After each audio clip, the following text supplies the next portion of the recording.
Hey guys, it's Keith again. I'm back, continuing off where I left yesterday. I discussed selling cars and overcoming objections, and I broke down the example of if you're ever asked how to sell a pen in a job interview, how to do that, because it is a common tactic used by managers at car dealerships and real estate agencies.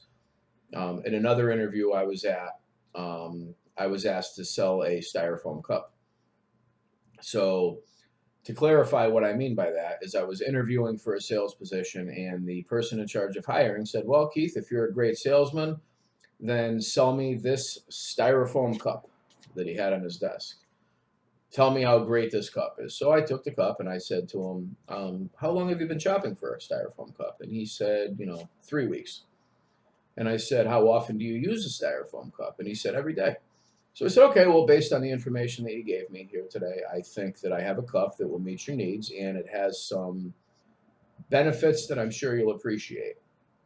And that's when you start, taking a mundane object like a styrofoam cup and making it sound like it's the greatest cup in the world. And the way I did that, I think that day was, I said, "Well, the great thing about this particular styrofoam cup, sir, is that they're easy to locate, they're very inexpensive, the cups are unbreakable, and if they do break, there's no sharp edges, so they're safe for children. They're stackable. They have a protective sleeve that they come in so that if they're sitting for a long period of time without being used, when you decide to use them, there's no dusting off necessary. They're white, which allows you to use a Sharpie to mark, who the cup is for, if you're giving coffee to several people, or what the contents of the cup are.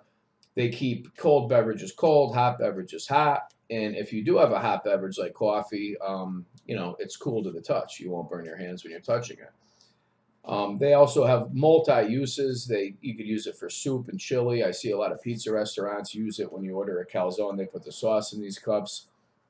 They have tops to keep the contents clean and warm or cold or whatever the case may be. There's trays that you could use to carry them. So if you're bringing coffee to 4 people, you could just carry the tray, which, when you think about it, is something you can't do with traditional coffee cups. And you just go on and list the features and benefits of the cup. There's a lot of things that you could think of about a styrofoam cup. It has a raised lip. It goes on and on and on. The possibilities are endless. I even actually once heard a story where somebody cut off the end of their finger accidentally and used one of these cups to bring the finger on ice to the emergency room, and the doctor was able to sew the finger back on. So, I mean, these cups, there's a lot of stories behind them. You see them around coffee stations. People use them to put the stirrers, the sugars, the creamers. I mean, there's just so much you could do with this cup. So, with that being said, I also want to just discuss more objections because, like I said yesterday in my video, I'm not sure if you guys saw it or not, but I watch a lot of videos on YouTube about sales, and they're full of fancy looking people with great cameras and nice backgrounds, but they're just not giving you the meat and potatoes. So I want to give you some meat and potatoes today, and I'll be back tomorrow to do another video. But while I'm here today, I just want to say that when I talk about sales, I always use car sales as the default because that's where I really got my running start back in 1998 was with selling cars, and since then I've sold just about everything under the sun.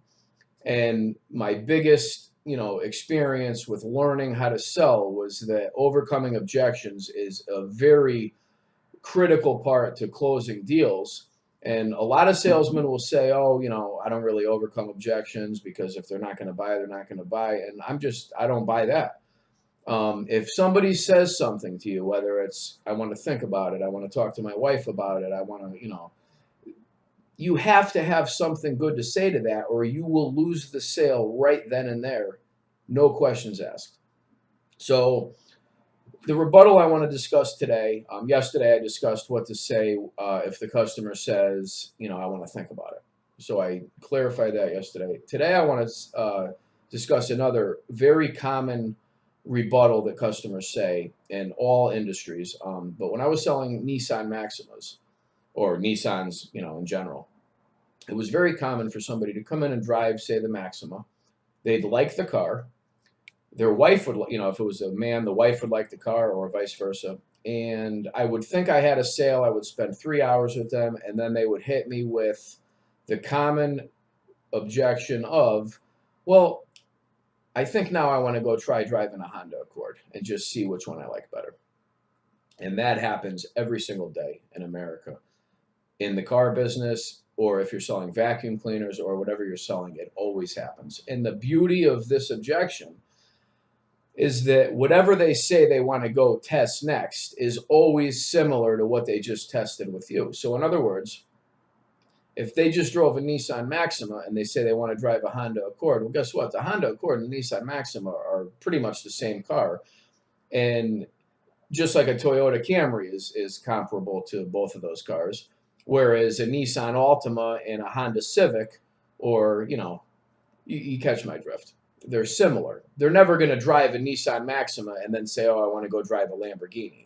It's all, or if you're selling vacuum cleaners, if they, test your $1,000 Electrolux, they're going to want to go, if they want to check your competitor's model, it's going to be the comparable model to the one that they just tested from you. So the great thing about that is what you do is you just validate their objection and say, okay, listen, if you want to drive a Honda Accord before you make a decision, then that's definitely something that I think you should do. But before you leave, let me just ask you a couple questions. Was there something about the Maxima that you didn't like? And they'll say, no, I liked it. Well, okay, then is there something that you're looking to see different in the Honda Accord? And a lot of times they don't know how to answer that question. So they say, no, I just, want to drive it. Okay, so just to clarify, sir, there's nothing about the Maxima that just wasn't doing it for you, correct? And they'll say, no, I liked it. And you'll say, okay. And then that's when you look them right in the eyes and say, okay, what do I have to do today to earn your business on this car? And then they'll tell you, well, if you could give me a couple more bucks on my trade-in, we'll have a deal. Or they might, that's when you're going to get the real, you're going to get to the root of why they're not buying the Maxima today. They might just say, well, can you come down a little more on the price? And then, what you say to that is, so, if I could, do we have a deal today? And, 8 out of 10 times will say yes. You're not going to win every deal by having a great objection, but you're going to win more than you would if you had nothing to say. If they say to you, I want to go drive the Honda Accord, and you don't know what to say to that, they're out of there, and you're definitely not selling them a car. So, my point with objections is you have to have something to say to them. If they say to you, well, I like the Maxima, Keith, this is a different scenario. So, this person doesn't want to go drive another car, but they test drive a Maxima and they like it and they say, well, I like the car, but I just can't afford it. And then you validate the objection, like I always say, and you say to them, okay, so if you can't afford the car, that's definitely a great reason not to buy today. But let me just ask you a quick question before you leave. Is price the only thing stopping you from buying this car today? And if they say yes, you have to get more creative with the financing and make it work for them. And then, there's no reason for them not to buy today. So I hope you enjoyed my quick little video. I will be posting again tomorrow. I'll discuss more rebuttals, more objections, and I hope everybody has a great night. Thanks.